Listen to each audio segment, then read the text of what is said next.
My name is Jim Turner. I'm the author of Mastering the Art of Teaching, a principle-based approach. I'm doing a series of YouTube videos related to the book. Today I'd like to talk about the passionate teacher. I can't believe, really, how often I hear about passionate teachers or people who have a passion for teaching.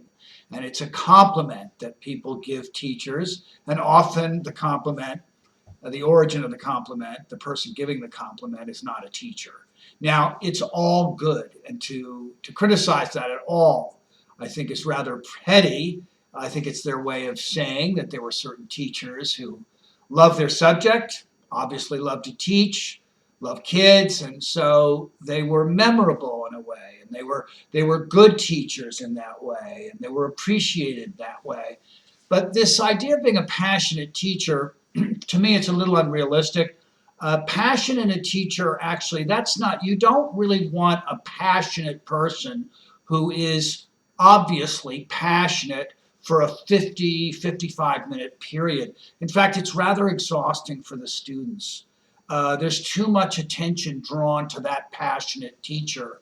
I think the teacher knows, most teachers know, we want to inspire passion for learning in the student. We don't want to necessarily display passion or exude passion. To be giving that impression is not the goal of a teacher. It's to give the student a passion for learning, to have a passion for acquiring knowledge, for understanding what the learning process can bring them in their lives, a greater confidence, a greater belief in themselves, a much stronger desire to fulfill their potential. Now, I hope I'm making this point clearly. It's okay to be enthusiastic as a teacher. It's wonderful even to be thought of as passionate, but too much passion in the classroom from the teacher, I don't believe that's the goal. I think it's really important to be focused on those children and their learning process.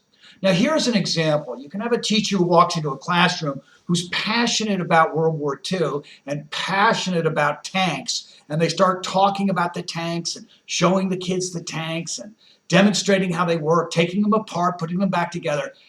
All well and good, might work for a lecture someday, but that's not teaching. It's not helping the kids learn. If you can get 25 tanks in there and have each of those kids put together the tank and take it apart, if that is what you're planning to do, then you're headed in the right direction.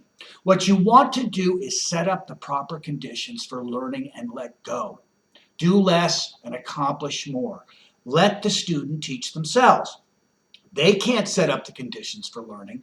They can't strategize and understand all the methods of teaching or the learning process, but they can teach themselves if you allow them to.